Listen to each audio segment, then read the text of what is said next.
Hi, I'm Brandon Keeton. I'm currently a filmmaker. I'm a retired Marine, retired martial arts school owner, and now I make movies.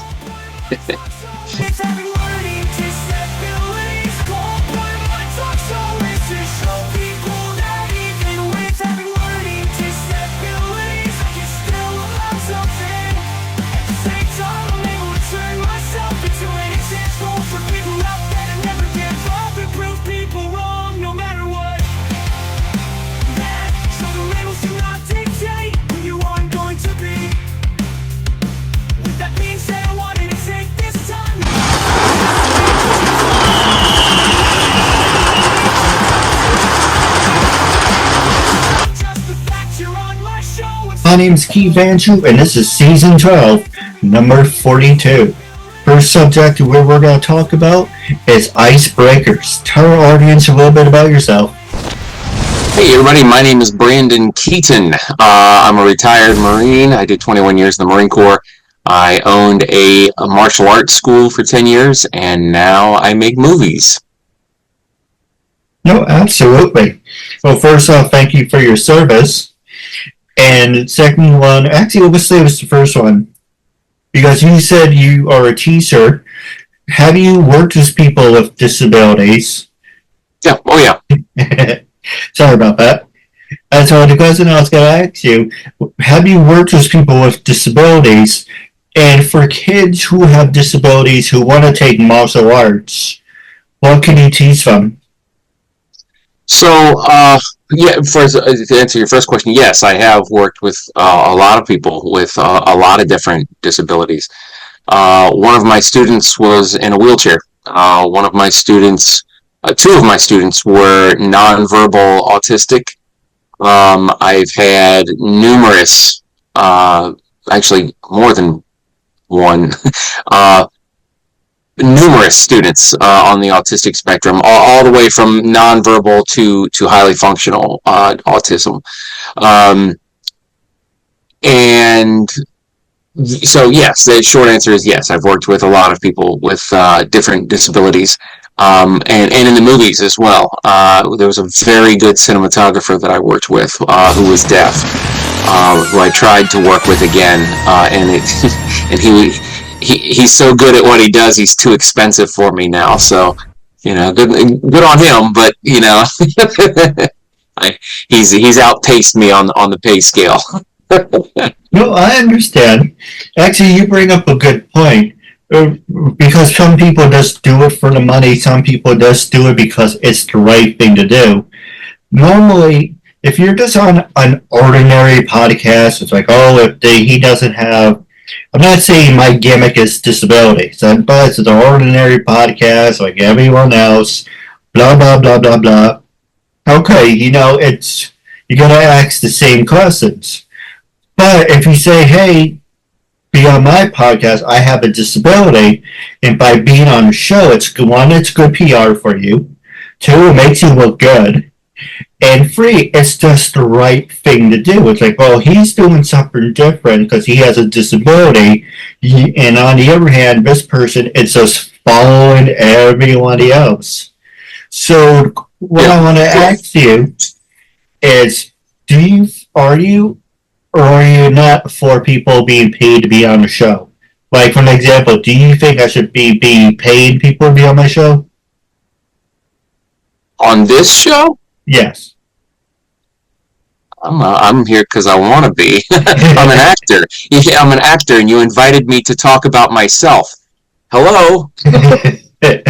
No, of course I'm going to talk about myself. I'm an actor. No, the reason I ask is because it's always an argument, because there's like a lot of people say you don't pay people to be on your show, but at the same time, people are like, I really do support people with disabilities, but I'm kind of... look, if I had sponsors, if I had people helping me, absolutely. But I'm doing this all by myself. Yeah. And that should be good enough for you. It's, it's not to talk about it if you don't want to talk about it. But everything, like when I first started out on the acting side of things, I would do jobs that didn't pay anything. I would do student films. I mean, there was even a couple commercials that I did, and I didn't care about the pay. I was just looking to get it on the resume so that, I would have a resume. Now I don't do like acting jobs. I don't do acting jobs for free anymore. Just because I've gotten to that level. As you build your show, maybe as you build your show, maybe sponsors will come, and then you can spread that budget around a little bit. I agree. But yeah, I mean, starting, yeah, I don't have any problems being here unpaid. Like I said, I'm an actor. I'm a director. I'm a writer. I'm a producer. I love talking about my projects. So anytime somebody gives me a chance to do that, I'm going to take advantage of it. No, absolutely, and I didn't mean to put you on the spot. I do apologize. Huh. So the next one I want to ask you is going back. You mentioned you were in the Navy, right? No, I was in the Marine Corps. Well, first off, thank you for your service. Who inspired you? Did you have family in the Marine Corps? Was there just something you always wanted to do? My family on my mother's side was Navy, and the family on my father's side was Army. So I mixed the two. I knew I had Navy on the mind for a reason. Yeah. So yeah, I wasn't inspired to join the Marine Corps. I knew that I wanted to get away from my hometown for a while. And I went into the Navy's office. We can give you this, we can give you this, we can give you this. Talk to the Army, we can give you this, we can give you this, we can give you this. I was set, and both of my friends at the time had gone into the Navy, and I was like, all right, well, I guess I'll go to the Navy. Maybe I'll get stationed with one of my buddies. So I walked in the Navy recruiter, and it just happened that the Navy recruiter was gone that day. And so I was like, I'll just walk next door. So I walked next door to the Marine recruiter, and I was like, okay, well, the Army offered me this, and the Navy offered me this. What can you offer me? And he goes, oh, hell no. That is not how this works here. What can you do for us? And I was like, oh, well, this is different. And I continued to talk to him, and so I joined the Marine Corps. So no bribing, pretty much. No. It was just, and it ended up being the best life decision I ever made. I had a scholarship to college for acting that I didn't take so that I could join the Marine Corps. I knew that the life in the Marine Corps was very, very, very physical, and that the time frame for me to be able to do that was when I was young. I could go back to school anytime. I could do acting anytime, and I have. I started acting again when I was 47 years old. And just knowing what I know now, I think, especially that last tour in the Marine Corps where I was the advertising officer for the middle third of the East Coast.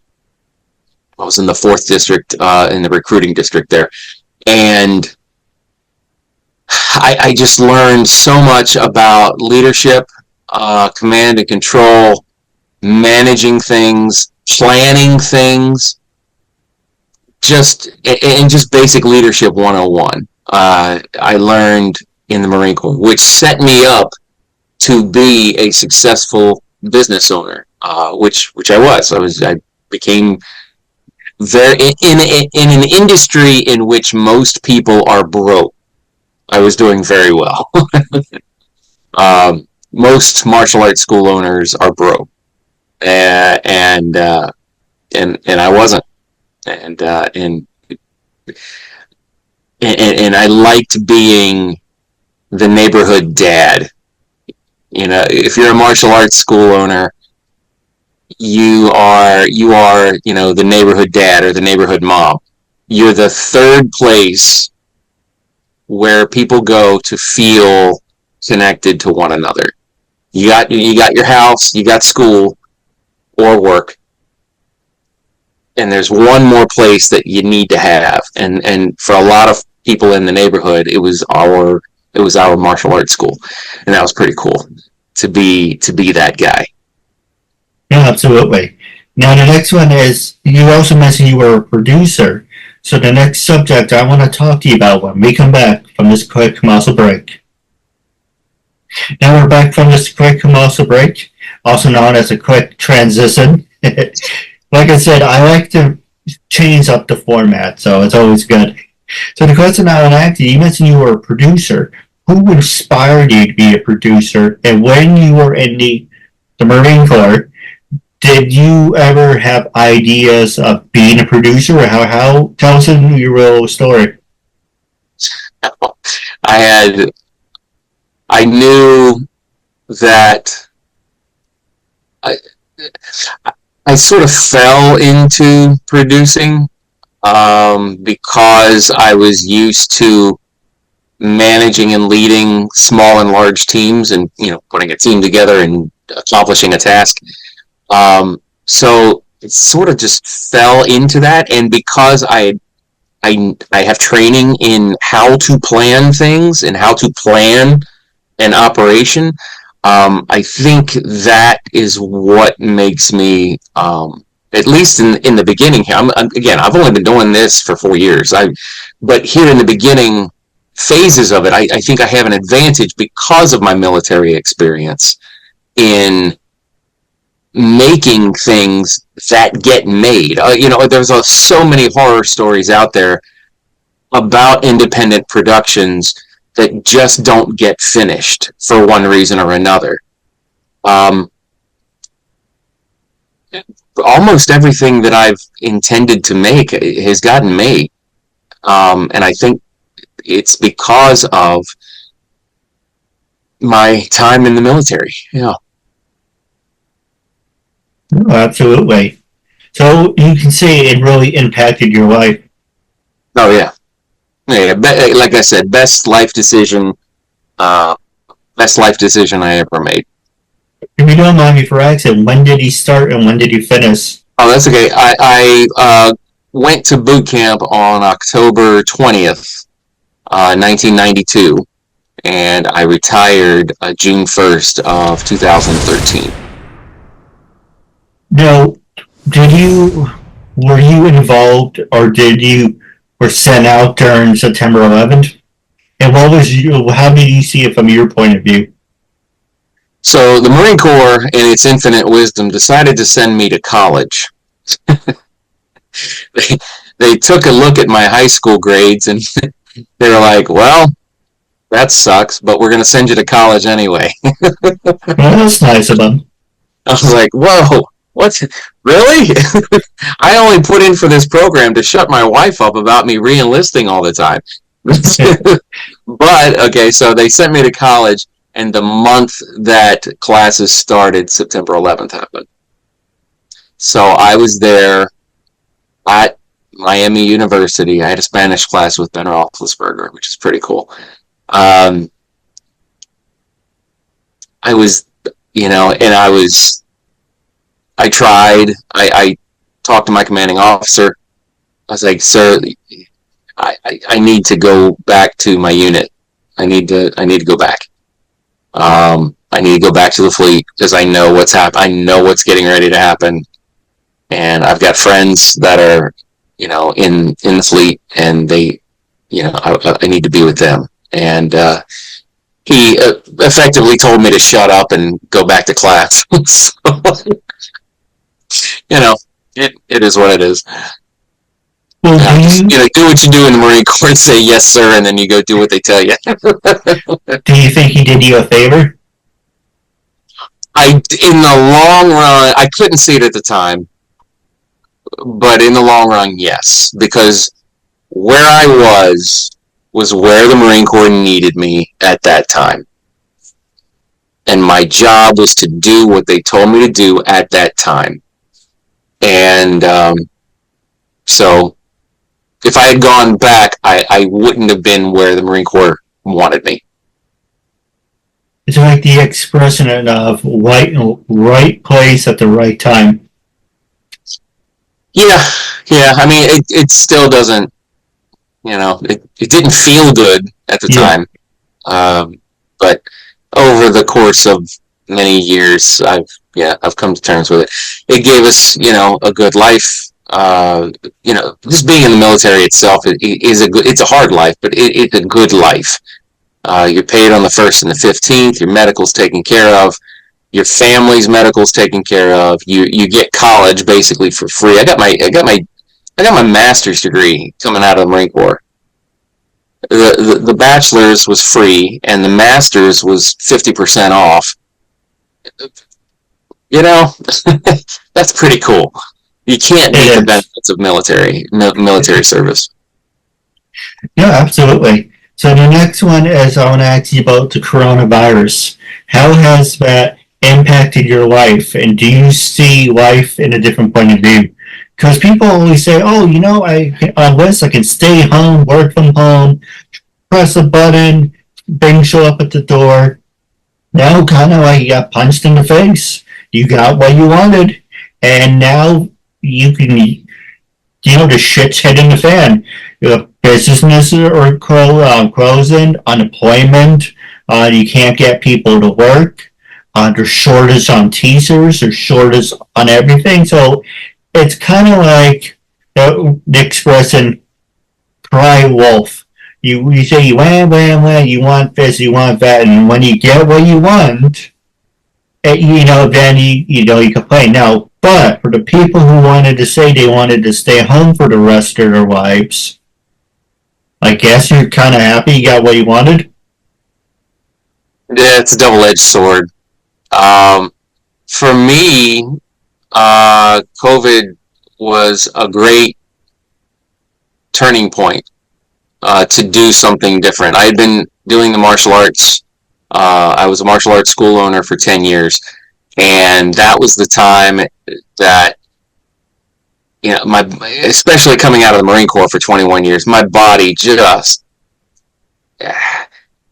I was getting a surgery every other year on some part of my body.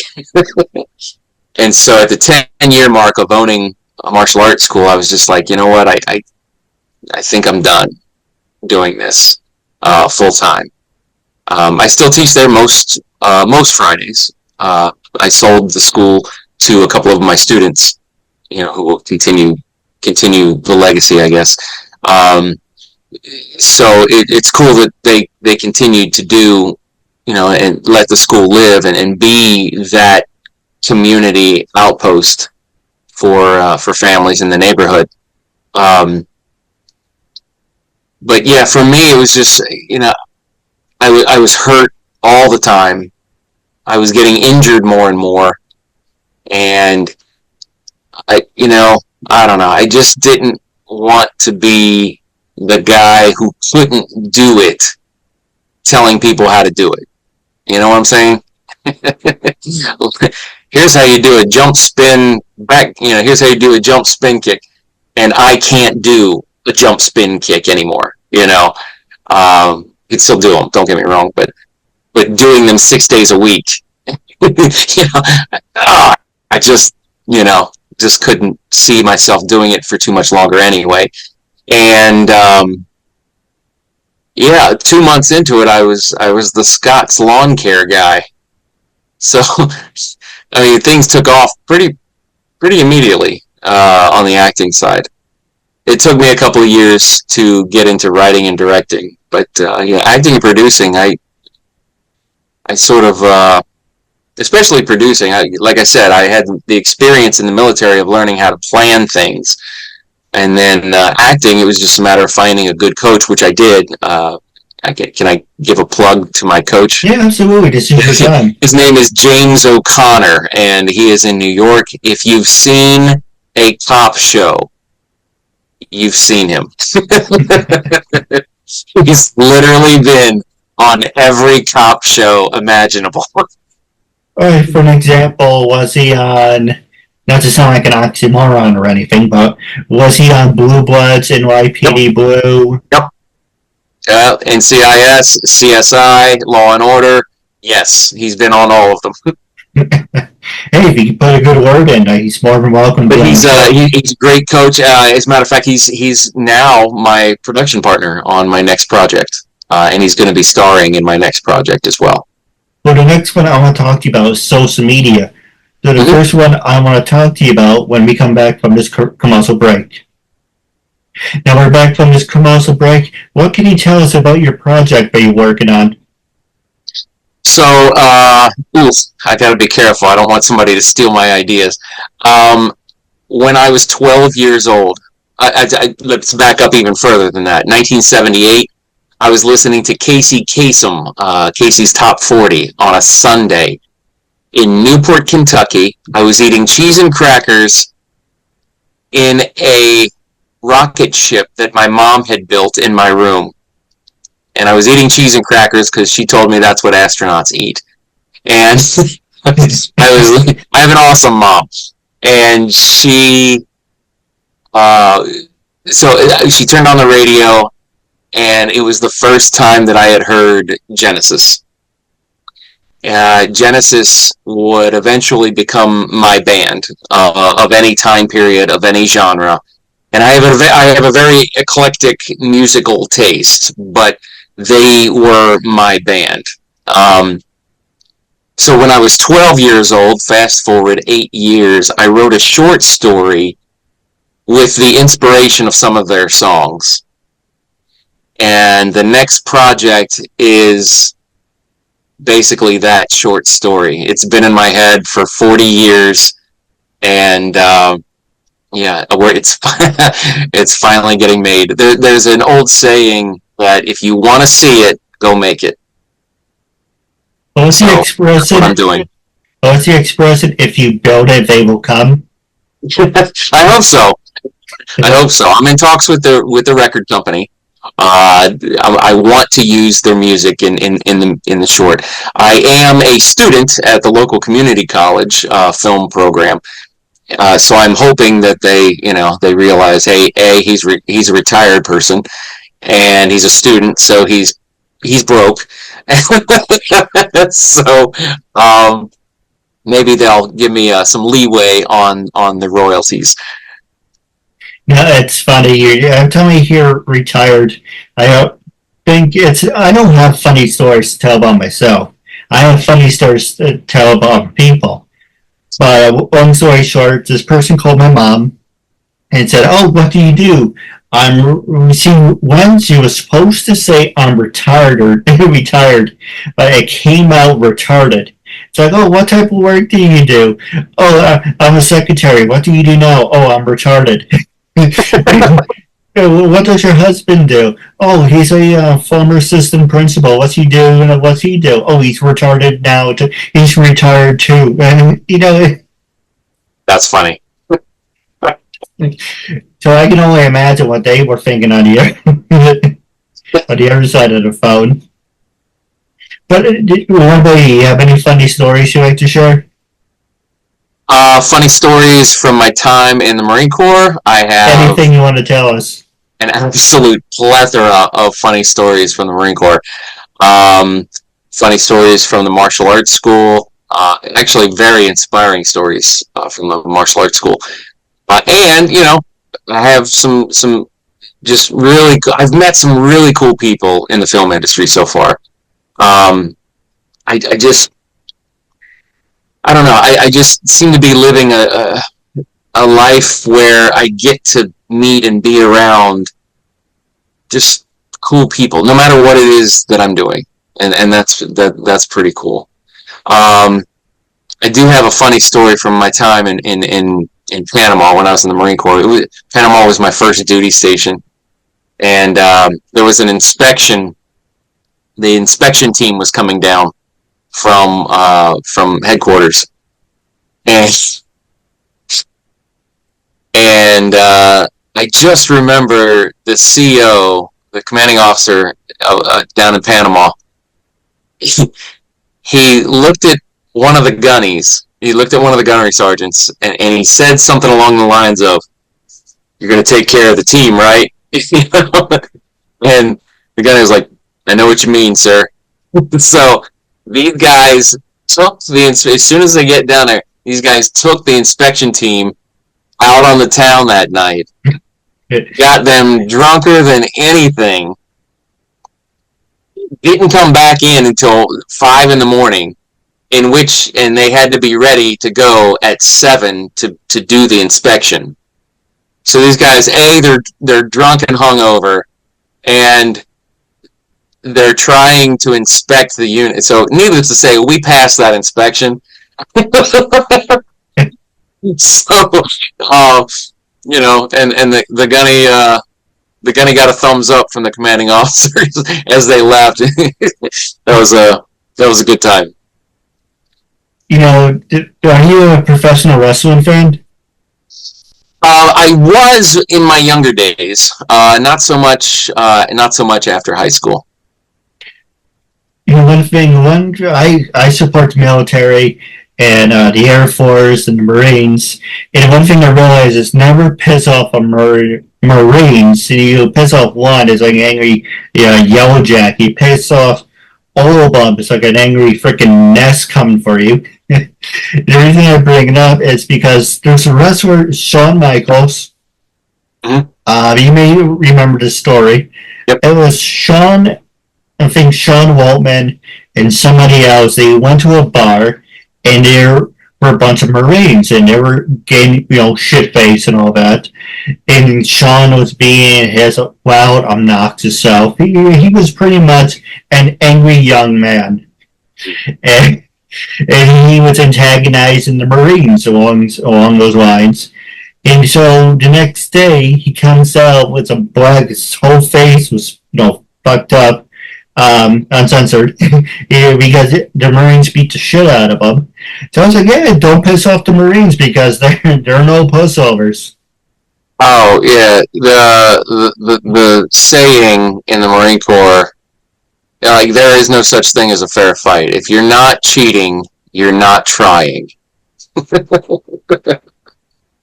My brother's favorite expression, he likes Eddie Guerrero. So, in Eddie Guerrero's song, it's not just, I guess, a stereotype. It's like, Viva Garasa, we lie, we cheat, we steal. Yeah, add some beer, you got a Marine, yeah. No, absolutely. Now, I do have a couple questions for you off the air, but for fans and the listeners, when I first approached you to be a guest on my talk show, I want you to be brutally honest. What made you say yes? Being back on the show, I hope I made a good impression on you. From the listeners, if they want to be a guest on the show, what would you like to tell them? Oh, just say yes. Again, especially if you're in the entertainment industry, this is a good, yeah, you just get to talk about yourself, which is cool, and anytime you have the opportunity to do that in the entertainment industry, you should take it. I really don't care that you have a disability. It's, I don't want to say it's cool that you do, but it's okay. What you do is provide conversation and provide really heartfelt questions that you want to know about, and anybody who comes on will get a good conversation with you. There's no pressure. There's sometimes, especially when you get to a certain level, there's all this, make sure you say the right thing and make sure you talk about this product, and I don't know, I've had a good time. No, absolutely. I do have a couple questions for you off the air, but this will be shared on Facebook, YouTube, LinkedIn. Our goal is to reach 500 to 1,000 views. Once we do that, we definitely do a part 2. But wrapping up, it was a real honor and privilege having you as a guest. Once again, thank you for your service, and until we meet again, I catch you later. Thank you, and have a good night. Supporting me, and my message is all that